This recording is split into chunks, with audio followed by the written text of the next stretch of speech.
This computer. Hello, everybody, and welcome to a new episode of Home of Medicine podcast. My name is Ben Lovell. I'm a doctor in acute and general medicine working in London in the UK. Hi, and I'm Dr. Amie, a consultant in acute and general internal medicine in the West Midlands. Right, Amie, I'm going to give you a case. And I think enough time has passed since I've seen this case for me to talk about it uh, without getting too emotionally elated, I'll say, but I'll tell you the details now. It's a patient in SDEC, in same day emergency care. And I was the consultant. I was a pretty new consultant. And the SHO doctor came to me and said, I've seen this patient. I need your help. Not a problem. That's what I'm here for. How can I help? I've seen a 38-year-old patient who's come in tired all the time. And I can't find anything wrong with her. She's refusing to go home. She's bought a suitcase and she wants to be admitted because she's so tired and she can't go on anymore. I need someone to come in and I need to escalate this to you. So I said, oh, okay, well, fine. That's my job. That's why they pay me the consultant salary. I guess this is you have to take the rough with the smooth. Let's go and see the patient. And I said, give me a bit of background. They said she's really tired. She's 38, as I say. She's been getting more and more tired for 3 years. And she is just really sleepy. She has no energy.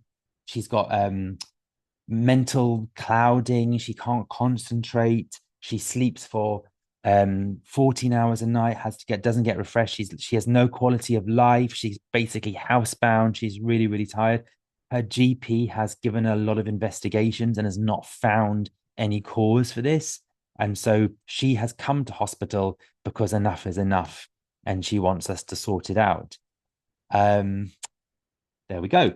So I said, okay, let's go and see the patient. But of course, when you get a story and then you're walking to the patient's bedside, you do a quick think in your head about how's this going to roll.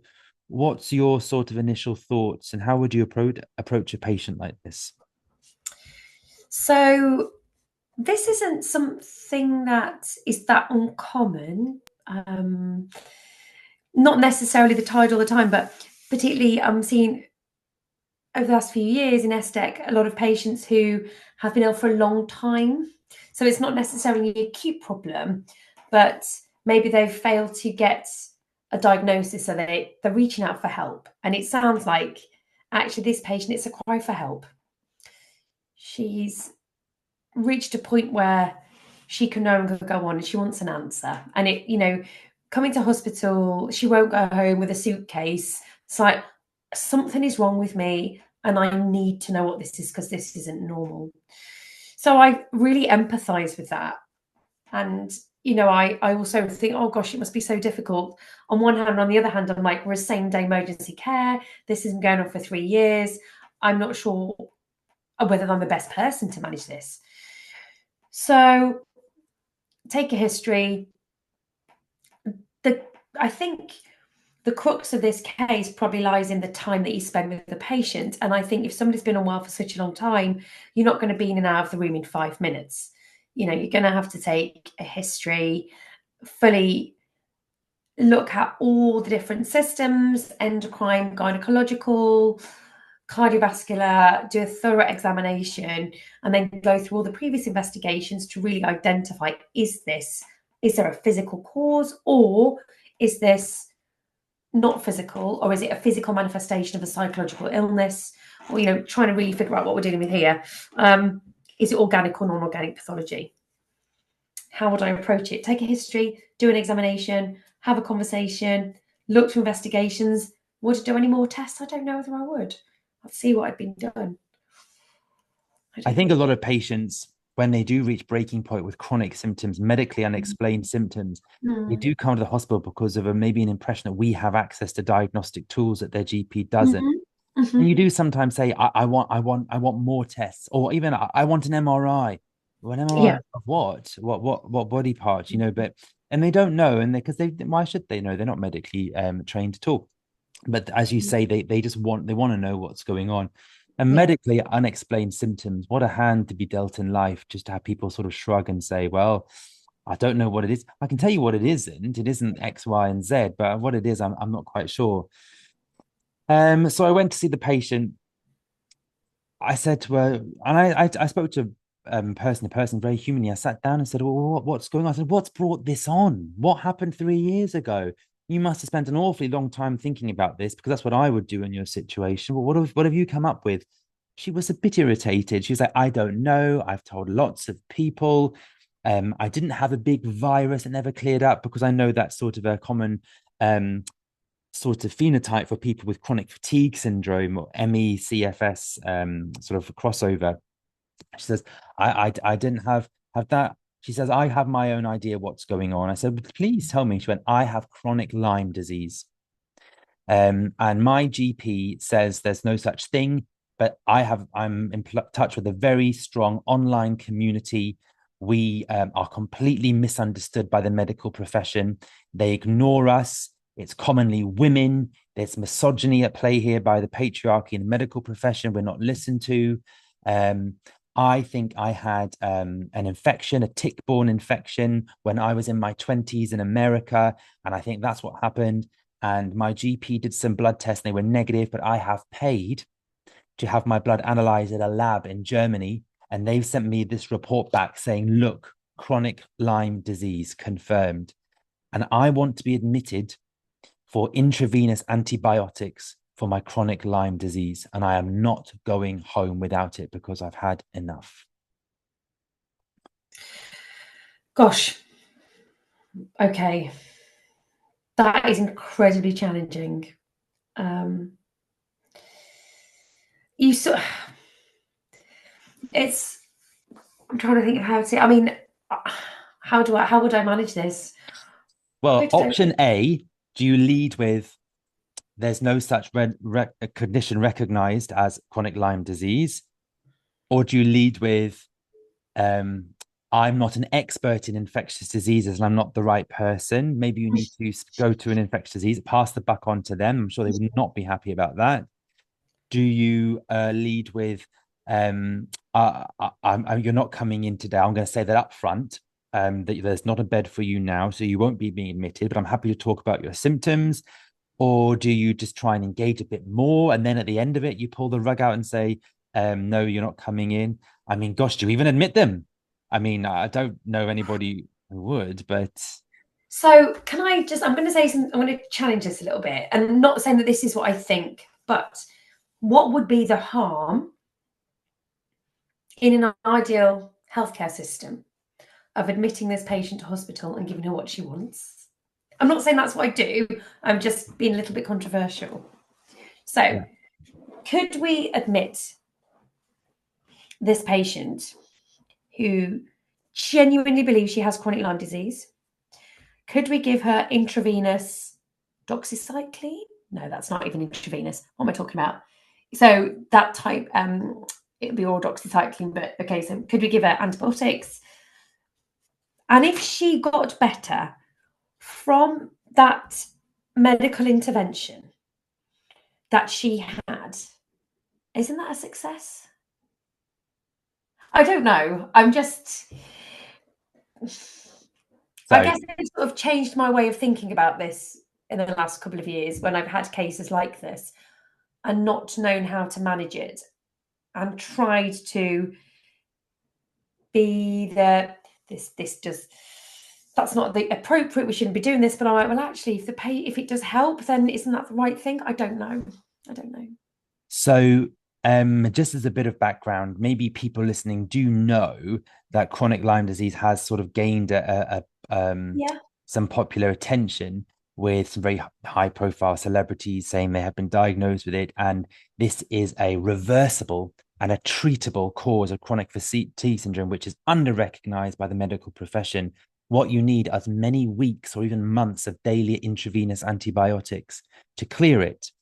I can think of a few celebrities who've had very well publicized journeys, and if you are rich and famous enough, you probably could buy several weeks of intravenous antibiotics, and maybe even their symptoms will get better. It's important to recognize that chronic Lyme disease has been thoroughly investigated and is not a recognized condition by the CDC in America, by anything over in the UK and Europe. It simply is not recognized to exist. What does exist is debilitating fatigue syndromes, which can be horrendous and life-changing. And it's important to recognize that patients do have this, and it's awful.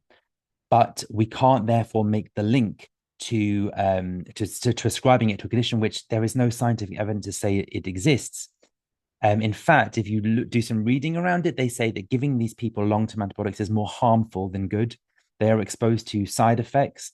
People get IV ciprofloxacin, which we know can cause horrendous problems with arrhythmias, with tendonitis. It's even been associated with sudden cardiac death.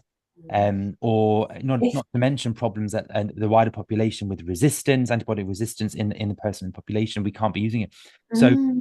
we cannot give people antibiotics. And thinking about it from a sort of a medical, legal, ethical point of view, we know that patients can capacity refuse all the treatments they want, but they cannot demand a treatment. Whether it's an antibiotic, if we don't think it's indicated, or even up to and including the CPR when we have these conversations about end of life stuff. So I knew I was not going to admit her for a 6 week or a several month course of daily intravenous antibiotics for a condition which has no does not is not recognized to exist. This woman clearly, to me, on examination and looking at her medical notes, had a diagnosis of really debilitating chronic fatigue syndrome. Mm. Um, and it absolutely needed to be addressed and treated by the right pathways, by the right people. Yeah. But Yeah. what I had here was someone who had really thrown down the gauntlet, and a challenge said, I am not leaving without it. End of. Absolutely at the end of her rope. And that's what I had to negotiate in that room, with my sort of trembling SHO standing next to me, note taking on the computer, watching it all go down. And I had to choose which pathway to take to explain this, what would be very, very disappointing news to her. Mm. That is incredibly challenging. I've been in this situation a couple of times. I don't think I ever handled it very well. Um, I don't think there is necessarily a right way. There's probably a few wrong ways to deal with it. And I think it's quite individual. And I think it depends on rapport as well, doesn't it, that you have with the actual patient it's themselves as well. I'd be Yeah. really interested to know what you did. I did my approach in this situation is really kill them with kindness. It is I am absolutely Mm, empathetic to what sounds like a horrendous situation. absolutely. I Yeah. cannot imagine what you've been through No. um with these symptoms that you're getting, which are real. They're Yeah. recognized, and I'm going to do all I can to help get you in front of the right person who specializes in this sort of thing, and can hopefully provide a way forward. And that's how I went with it. It didn't work. She was ready for battle, and she wasn't having it. Okay. She had decided on her diagnosis, and to her, I was another arrogant, disbelieving medic who was behind the times, not listening to the patient and not accepting what she said. Mm, Really, really tough. And what got worse was when I said to her, "Well, I'm not admitting you actually for a 3 year chronic condition, as sympathetic as I am. I'll do my best to help you as an outpatient, but this is not something we don't have a bed for this." She got out her phone and she started recording me, saying, "Right, this is you, Dr. Ben Lovell. You're gonna go on record. You're gonna kick me out on the street. I can barely walk. I can't. I mean, she could. She got under her own steam. But I'm gonna put this down. This is going on record." Has that ever that, happened to you before? People started yeah, filming. yeah, it has happened. It's happened once to me before where a family have started to film me. Um, Oh, covertly or very obviously and oh, openly? very obviously. So I'm going to film this now. I'm going to film you now because we're going to take this to a lawyer. What did you do? I think I just went completely on the. I gave in. You let them do it. I gave in, and I gave in, and I don't know whether that's a right or wrong thing to do, but um, I I remember the situation very well, and I said I feel quite uncomfortable being recorded. Yeah. I understand that you are incredibly distressed. It was not a similar situation, but it was demand for admission that I didn't feel was appropriate, and I ended up admitting the patient. And sometimes it's because I am like, do you know what? Okay, the family and the patient know best. Okay, we'll go with this. Sometimes it's because I don't have any fight left in me anymore. And sometimes I'm like, okay, that's fine. I don't have the 2 hours to talk to you about this situation, so that's fine. Mm. But I I didn't handle it well, and I don't know if I'd do it any differently now, because it's an incredibly stressful situation and it's incredibly anxiety inducing as well. Do you want to know what the BMA suggests about patients who film I consultations? don't know, so it'd be really good to know. It says that you should let them do it. The basis that their medical information belongs to them. Yeah. Therefore, they're not breaking any GDPR rules Mhm. about data. Second of all, it says a lot of people film because or video or audio record because they for good purposes. They just To want to remember. remember, or they Yeah. want to tell their 9 relatives who want to know what happened, and they won't remember themselves. But it Mm. says also it may be in your best interest to allow them to record a difficult consultation, because what they'll capture is footage of you being very professional and respectful, and doing things by the book, which actually might prove useful to you Yeah. down the road if I they were see. to go to lawyers and that sort of thing. I see. I Yeah. can see what they mean in black and white, but it is unbelievably, to me, hostile to have a camera shoved in your face in what, the sanctity of the doctor patient consultation room. And I utterly believe it changes what you do when you're being observed. Um, Oh, it changes your thinking absolutely. process because you're Yes. being watched, and you're already thinking, how is this going to look secondhand by someone who doesn't know me? Is it out of context? Um, and another big one for me is this going to go on social media? Is Mm. someone going to put this on Instagram or Twitter or Facebook, and then I'm going to become sort of virally famous as some and what legal recourse do I have? So that's why I find that all incredibly stressful. Mm. I've got to say, for me, I said I don't consent to being filmed. I'm really, really uncomfortable. And in the end, I had to walk out of the room and said, okay, I'm going to leave now for a little bit, and we're both going to have a think, and then we'll come back later. Yes. Yeah. Um, and she didn't actually get any video footage of me. And I did go back in later, and again, I tried to go in and say, I totally believe what you're saying with all your symptoms, and I want to help. I'm not admitting you, and I'm not giving antibiotics because there is not any evidence in published data that this will be helpful for you. In fact, it Mhm. can harm you from my point of view.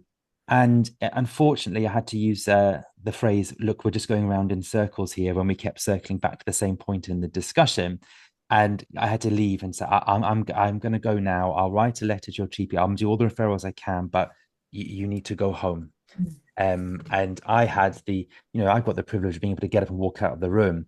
And it's the poor nurse who has to sort of go in and afterwards and say and help her physically to the door. Mm. And it left me in a real state, actually. Mm. I still had a lot of patients to see, and I Yeah. was in a very, very odd frame of mind. Um, we've talked a bit before about human factors on the podcast, and how your mental state affects your decision making and your cognitive biases. And I think we've talked about the HALT criteria before, the HALT acronym, which are things that go on inside the doctor's brain that can result in patient harm. And it's HALT. Do you remember what they stand for? No, I was just thinking, I can't remember. Remind me, Ben. I'll tell you, when you are hungry, Yes. angry, Hungry. late, or tired. Tired. And if Yeah. you are any of those four things, you're more likely to harm a patient by making a simple slip or a thinking error, or something that's going to involve uh, something to impact a patient and cause harm. And I Mm. was angry. I was A in Holt. I was very, very angry. What were you Um, angry with? Were you angry with yourself? I Or don't know. It took me a long time to work it out. I was angry with her. I'll be honest, I was angry with her because I didn't. She spoke to me in a way that I found. I mean, it sounds very childish, but she hurt my feelings. And We're I didn't feel humans. like. I mean, how childish can you get? Was I having a tantrum? It's like, oh, you hurt my feelings. I'm going home. I want my ball back. I'm going home. It's sort of quite a childlike response, but to be accused of colluding with big pharma or part of some kind of global conspiracy to Mm. harm patients, to harm women, to being all these sorts of things, which I do pride myself on being kind of the opposites in many ways, or I thought I did, and I felt like she'd attacked my character and attacked It my was personal. integrity. I felt like it had gotten personal, and Yeah. I wanted to go off and lick my wounds for a little bit. Mm. Um, I was angry. Who else? I was angry at the GP. I was Mm. angry at for not having sent her to the right person before she got to me. I was angry at the system. How is this patient ended up in estate with a 3 years of tiredness? This is not what we're built to do. This is not what we're for. I was angry generically at that. I was angry at someone who stood in my way in the corridor because they were cleaning it. I was angry at the SHO because said, "Oh, Dr. Love, we've got to see another 4 patients now." I was angry at everyone. I was probably angry at myself as well, but I was a ball of anger. But I didn't have. What can you do? I can't go off to the coffee room and sit No, I down for an know. hour. I've got a lot of stuff that needs doing. I have to sort of parcel that up, put it away somewhere, and come back to it later. And that is a real work in progress for me Mm. to do. I'm pretty thick-skinned with some things. I'm not one who takes home other patients' tragedies.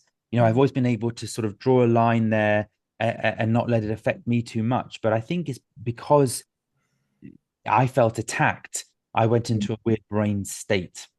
It happened super, super rarely, but it happened that day. Mm. And I had just enough insight to know that I probably shouldn't be treating patients right now because I've lost the plot here. But what to do in that situation?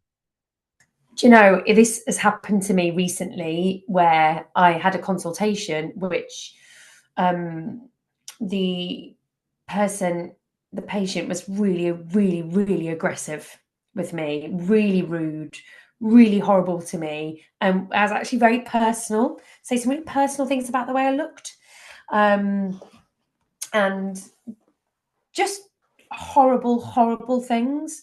And I took it, and I'm like, why am I taking this? Mm, Why am I listening to this? mm, And I something clicked to me, and I went, I'm just going to stop you there. I'm not taking this anymore. I'm just going to leave. mm, I can't listen to it. And he was just shouting and mm, at me, and he was angry, not at me, but at the system mm. and And the you just way happen to be the face of the system at I that was the moment. face. And I feel that that's happening more and more frequently. I am the face of a system that is significantly challenged at the moment because we're frontline. We're often the first person a patient might see, and they Mm, might have been waiting 24, 48 hours. Of course, they're going to throw all it at us. But this individual was particularly pretty mean to me. And in this situation, I got a colleague to take over, mm, and I shouldn't have done it, but it was a male colleague, and I thought he's not going to talk to mm, a man like that, and he didn't. Um, but you walk out of that consultation and you don't get time to reflect because you have to walk into the next consultation. mm. So the only way I ever manage it is I go to the toilet, I like sit on the toilet, just in the toilet room for like 10 minutes, thinking she's got really bad bowels. There's nothing wrong with my bowels. I'm literally sitting there, just the door's locked. Nobody can get me in the toilet. And it's the only safe place I find that I can really, okay, take some deep breaths. I've got this. I can do this. Let's do it. It's so hard. It's So so you hard. you do it on your own. You give yourself the pep talk. Always. Yeah. Um, and I might go into the office and go, ah, even if there's nobody in there, I'll just do it. And I will talk to people at work, friends and colleagues at work, and say, oh, this is really troubling me. And in particular, one colleague will often bail me out and and say, don't, or I'll ask her for a second opinion. I'll be like, don't worry. Because often patients will say, I want a second opinion. I don't trust you. Okay. I'll bring my trusty colleague in, and he's Yeah. always happy to help out. That's happening more and more. I feel like we're being challenged more, but maybe it's just because we see more people in a pressured environment. I think for me, having reflected on this for a while, I think what I needed then was a very quick micro vent. And I didn't feel comfortable doing it at the SHO. That's not their job. They don't need to see me, flip my lid for 5 minutes. And that's probably not great role modeling. I think probably what I needed was to say, I'll be back in 5, 10 minutes. You grab a coffee. I'm going to come back. Gone to the office, found another consultant, and just said, "You'll never believe what just happened to me." And I said this, and she said, "Don't you think that's awful?" And I just need maybe someone to have said, "Ben, that's really awful. That's really bad. God, and that might have just, I think, de-escalated me a little bit and be like, thank you for sense checking my anger. I feel like it's gone down a few levels now. I've come off the boil. And I try to do that now because I see the signs in other colleagues when they're on the halt, when they're angry. And I think, uh-oh. One of the warning signs, the flags I've picked up on over the years is when my colleagues start using the word ridiculous. Have you noticed this? Oh, this is ridiculous. Absolutely. This is absolutely ridiculous. This is ridiculous. How can I we use it. do this? That's And me. I'm like, uh-oh, they've got ridiculitis. They're about to go. And that's when I'm like, oh, what's ridiculous? Look, I'm being forced to do this, and the computer didn't work, and then this, and I go, and that's when I say, you're right. That's really unreasonable, isn't it? You're doing such a good job considering, and maybe this is all us primping up each other's egos, but I Mm, think there's a safety valve mechanism there, and I think it does help people just go, okay, I feel heard. I can go back now. And I wonder if that would have helped then. I also wonder if, and again, this was never taught in med school, was I being too, not too kind, but was that, should I have drawn up the drawbridge a bit sooner and said, I'm sorry, we're not getting anywhere with this conversation. We both said our pieces. I am sorry, but I'm leaving now because this is not working. Did going back and starting again and saying, I'm really sorry, considering mm, it didn't work the first time, I haven't figured that out yet. I don't know where tough love comes into a consultation like that and if it has a place or not. mm. I think you have to remain true to yourself. So I work with colleagues who are brilliant at these difficult consultations. They handle them so well, beautifully, and I envy them. It's a skill, and everyone's happy, and they do it in a way that it's not me. And when I try to practice or do something in a way that doesn't sit right with me, I can't do it. So I would probably, in the same situation, do the same again. I mean, I should learn, really, shouldn't I? But I find it difficult to act in a way unless things change when I am angry and hungry, hungry, angry, hungry. And then I get ridiculitis or patheticitis. This is pathetic. This is ridiculous. This is pathetic. Oh my God, this is absurd, absurd. I always say that as Okay. well. It's one of my favorite Okay. words. So ridiculous and all of its synonyms. Yeah. And all of its synonyms. That's I'm the like, "Ah." sign. Yeah. Yeah. And I'll walk into the office, I'll rant, and everyone will go, "Oh, she's ranting. Yeah. Excellent. Amy's on the case." And then I'll walk out. And I don't think I'm a ranty person. Like No. I think just in that one instance, Mm, I needed that to go somewhere. mm, Um, and God help me, I'm a human being, and I've got feelings, and sometimes people can press the right buttons and some sort of get through the armor a little bit, and that was one of those yes. days. Well, can Yeah. you imagine if you were in a shop and there was somebody working in the shop, and I was thought about this person last week who was shouting at me. If I was in a shop or in a car Mm, park or getting a train, and the person who was working in those environments was spoken to and shouted at like that, mm, would it? I don't know. It wouldn't be acceptable, but for somehow yeah. it is acceptable in the I NHS. I think the difference is, and I'd hate people to listen to this and think I was painting this patient as the villain, because she hadn't come in and given me a bollocking for a laugh. This is someone who was very unwell, um, Absolutely. and I think that's the difference between someone who's in a shop. We're seeing people on their worst days, and we always have to cut people a bit Yeah, of slack because God knows how grumpy you are when you're in pain and you're not well and you're in hospital and absolutely. you're waiting. And that's why we have our zero tolerance policies about abuse, but we actually do cut people a lot of leeway on that, Huge. because Yeah. we're like, but you have to take into account the fact that A, B, C, um, and they weren't quite right. And I think we all Mm. sort of agree with that. It's very rare that someone comes in their right mind and is just absolutely evil to us. And those cases are actually Very quite rarely. easy, aren't they? Yeah. You're like, Very excuse rarely. me, no security, get out. You don't speak to any of us like that, Yeah. thank you. But when they're desperately ill, it's a different ball game, really. Yeah. It And is. just to say, we due diligence had been done with my patient. You know, she had a lot of tests done, Yeah. autoantibodies, B12, folate, thyroid, full blood count. You know, she had a lot of stuff done. So it wasn't a case of, oh, you're tired, get out of my waiting room. She really had a lot of tests done. But Mm. it's a case that I come back to, and it's a case, I guess, has what I learned from it was how to recognize this in others and maybe give other people Yes. what they need. Yeah. Because I don't want the next patient to pay. Mm. I don't want the next sort of five patients to get a suboptimal doctor because Yes. they are churning this over and they're really, really thinking and chewing on the bile of a really nasty situation. Mm. And it's about how we make sure that we're the best doctors that we can be for every patient that we see. It's not fair that a patient sees us on a bad day and gets suboptimal No. care. So it's about trying to keep a sort of mental spring cleaning from that point of view, which is one thing I thought about a lot since this particular Mm. case. So how have you how do you do things differently now then? So you've talked about the recognition of being hungry, Yeah, angry when you're late or tired. yeah. So proactively, how do you do things differently at work? The hungry thing's easy.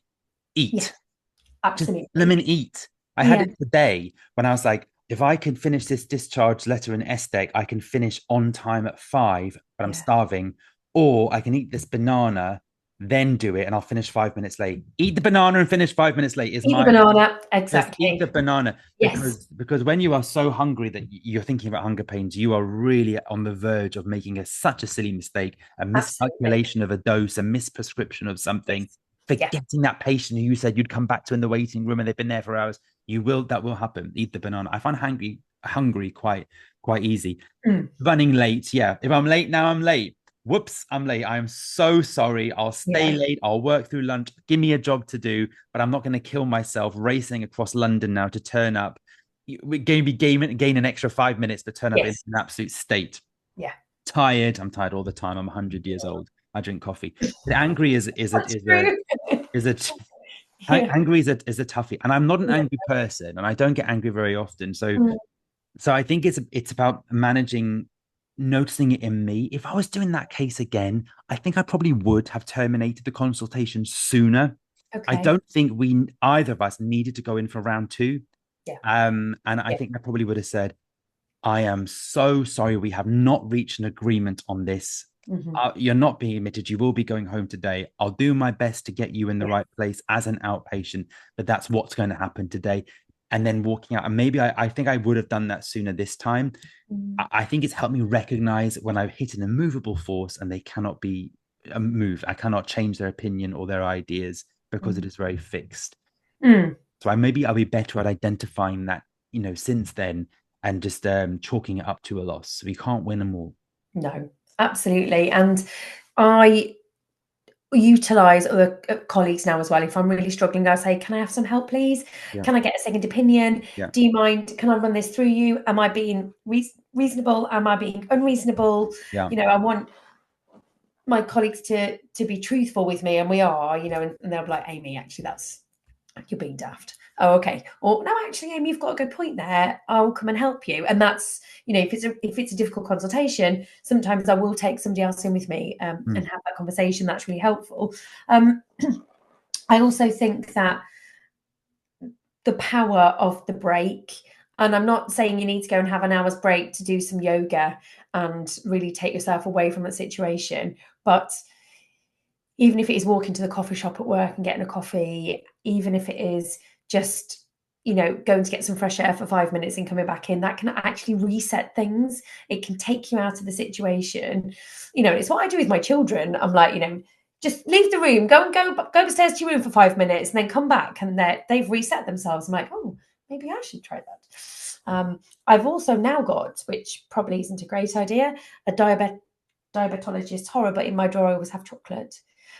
Chocolate for me is it makes me feel good. So I've always got some of those linked Red Bulls or a linked chocolate bar in my office. And when things are going bad, I'm like, I need some chocolate. Break in case of emergencies. Breaking case, and it seems to be broken into most days now. Break in case of HALT.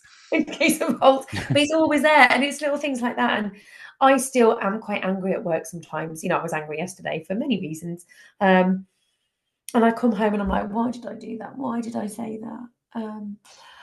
And I'm more reflective now. I'm more recognise it, and I know how to manage it more. But we do a very difficult job in a very pressured environment, and I think sometimes we need to be kind to ourselves. And to our other patients, they don't deserve to see us in No. this. They need a competent doctor who's going to be able to make a rational decision, not someone Yeah. who's still obsessing over something that happened 20 minutes ago. Yeah, So we have that's to a really good point. sort ourselves out for them. That is a really good point, because sometimes I don't feel like I am the best. I feel like I'm always the best doctor I can possibly be given that current situation.